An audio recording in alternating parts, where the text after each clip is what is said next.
Bonjour à tous et bienvenue sur ma chaîne YouTube. Je m'appelle Vikas Nara et dans la vidéo d'aujourd'hui, je vais vous expliquer comment créer et gérer des boîtes aux lettres dans Exchange Server. Dans la vidéo précédente, j'ai abordé les bases de données. J'ai créé et géré une base de données dans la précédente. Dans celle-ci, je vais créer et gérer des boîtes aux lettres. Mais laissez-moi d'abord vous expliquer qu'il existe différents types de boîtes aux lettres. Oui, il existe différents types de boîtes aux lettres. Examinons-les brièvement. Ensuite, je créerai et vous présenterai une boîte aux lettres utilisateur. Une boîte aux lettres utilisateur est une boîte aux lettres standard simple qui reçoit des emails. Elle comprend une section calendrier, des tâches et des contacts, comme dans Gmail ou Outlook. Gmail propose également Drive, par exemple. Il s'agit d'une boîte aux lettres standard attribuée à un utilisateur, et non pas seulement des tâches.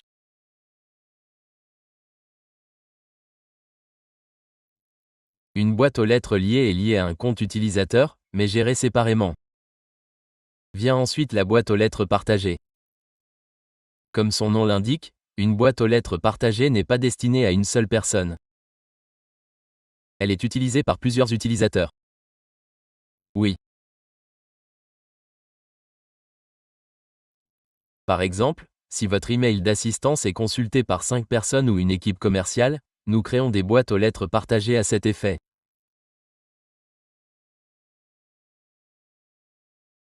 Très bien. Ensuite, il y a la boîte aux lettres de ressources, qui comporte deux sous-types, la boîte aux lettres de salle et la boîte aux lettres d'équipement.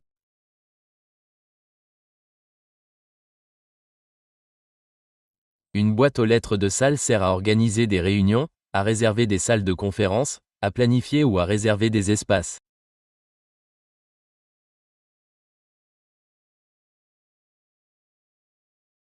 La boîte aux lettres d'équipement est similaire, mais s'applique à des objets comme les ordinateurs portables, les véhicules de société ou tout autre équipement.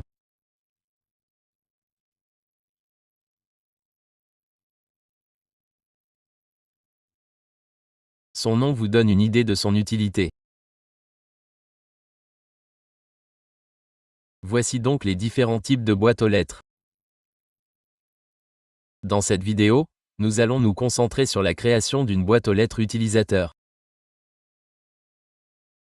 J'ai ouvert le centre d'administration. Une fois ici, vous verrez les boîtes aux lettres répertoriées sous les destinataires. OK. Par défaut, une boîte aux lettres administrateur est présente ici, et je suis connecté en tant qu'administrateur. Compris. Pour créer une nouvelle boîte aux lettres, cliquez sur le signe plus.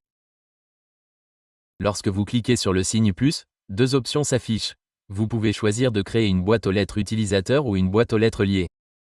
Je dois créer une boîte mail utilisateur. Je l'ai sélectionnée. Je n'ai pas encore d'utilisateur ici. Une fois que j'en aurai créé une, elle apparaîtra ici. Je vais donc créer un nouvel utilisateur. Très bien. Je vais créer un nouvel utilisateur nommé Vikas. Compris. J'ai saisi Vikas ici. Vous pouvez également saisir un prénom et un nom ici. J'ai donc ajouté Enera. Très bien. Ensuite, parcourez l'unité organisationnelle. Vous devez sélectionner les utilisateurs, car il s'agit de votre nom de domaine. Vous devez le placer sous « Utilisateur ». Compris ? Je l'ai fait. Très bien.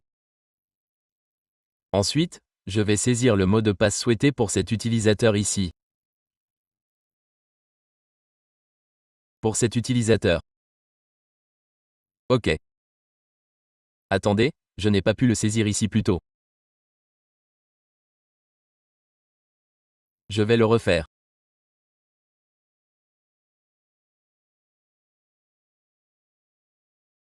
Très bien, j'ai saisi le mot de passe. Ensuite, accéder aux options supplémentaires. J'ai mentionné les bases de données plus tôt. En naviguant ici, vous pouvez sélectionner la base de données dans laquelle les données de cet utilisateur seront stockées. Vous pouvez le choisir ici. Toutes les adresses e-mail créées pour cet utilisateur seront stockées dans cette base de données. Vous pouvez donc choisir la base de données à utiliser. Par exemple, j'ai sélectionné la base de données DB1. Cliquez sur OK, je l'ai sélectionné. Vous y trouverez également des options comme l'archivage ou la création d'une boîte aux lettres d'archivage local pour cet utilisateur. Je vais vérifier si une archive est configurée ici. Attendez un instant. Une archive peut également être créée ici. Mais ce n'est pas obligatoire.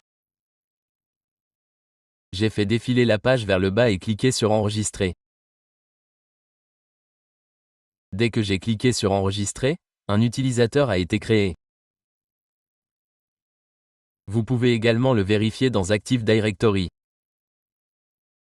Il y a également été ajouté. Dans Outils, accédez à Utilisateurs et Ordinateur Active Directory. Vous y trouverez un utilisateur nommé Vicas. Regardez ici, Vicas est le nom. Il vient d'être créé.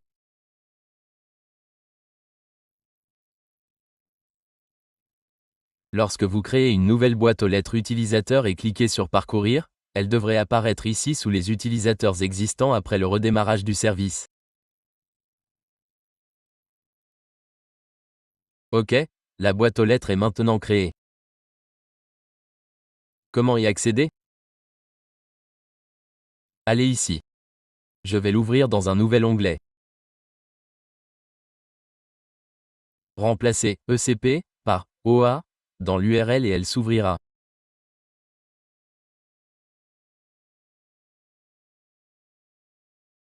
Dès que j'ouvre une adresse OA, je peux utiliser localhost, OA ou une adresse IP.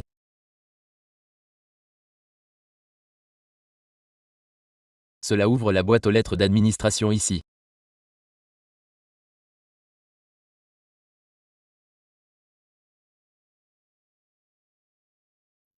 Je vais m'y connecter et me connecter en tant que nouvel utilisateur, car je viens de le créer. Je vais me connecter ici aussi.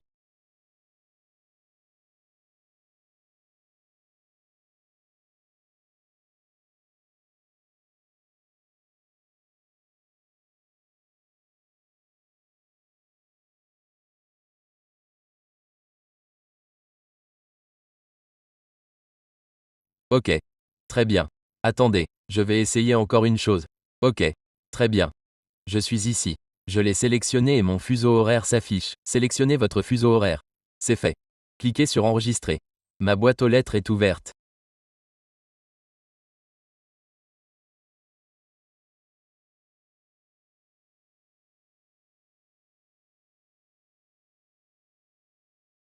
Compris. Vous pouvez y accéder comme ceci. Je vais maintenant rouvrir la boîte aux lettres d'administration ici. Voici la boîte aux lettres.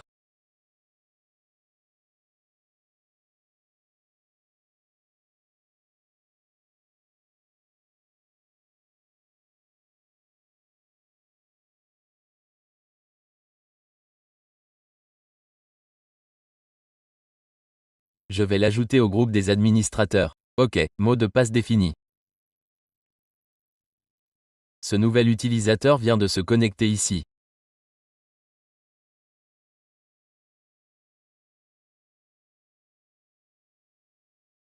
Vous pouvez vous connecter comme ceci en modifiant l'URL.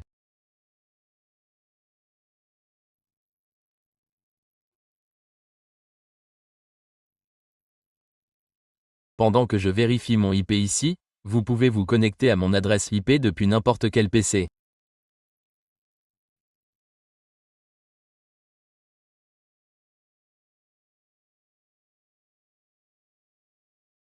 Par exemple, sur mon PC, j'ai saisi l'IP du serveur et, ou le WA.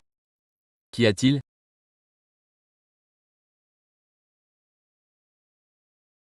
Qu'avez-vous fait? Vous avez utilisé AWA. C'est bien, c'est chargé ici. Je l'ai saisi et j'ai cliqué sur Continuer. Ensuite, saisissez le nom d'utilisateur ici. Saisissez le mot de passe. Vous serez connecté ici. Ainsi, vous pourrez y accéder de n'importe où. Pour les envois internes, cela fonctionne correctement. Pour les envois externes vers d'autres feuilles, le port 25 doit être ouvert sur votre système. Compris? Voici comment procéder. De là, vous pouvez modifier ou supprimer l'utilisateur. En cliquant sur « Modifier », vous pouvez modifier les informations générales que vous avez saisies. Vous pouvez gérer tous les paramètres ici, comme exiger un changement de mot de passe à la prochaine connexion. Si vous l'avez créé pour quelqu'un, vous pouvez également le définir ici.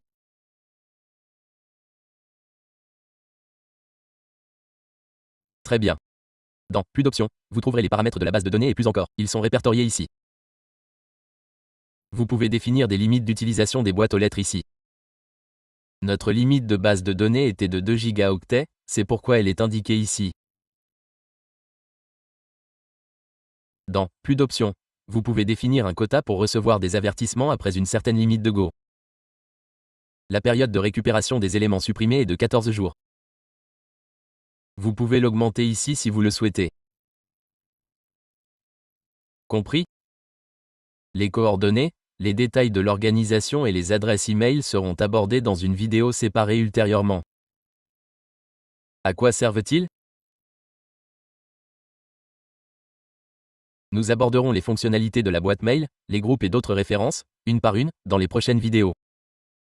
Au fur et à mesure que j'aborderai chaque sujet, ces paramètres deviendront pertinents. Je les expliquerai à ce moment-là, car je devrais vous montrer les aspects pratiques.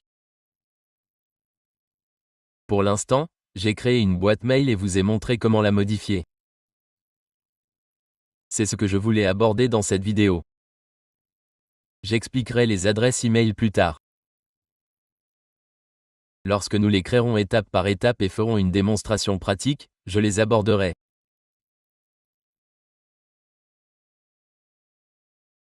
Voilà. Vous pouvez également la supprimer ici. Vous pouvez également la désactiver ici. Vous pouvez également exporter ces données au format CSV. Toutes ces options sont disponibles ici. J'ai créé un utilisateur dans cette vidéo. Quindi qualcosa sta venendo ricevendo. Les noms et autres paramètres. Nous les explorerons dans la prochaine vidéo. C'est tout pour cette vidéo.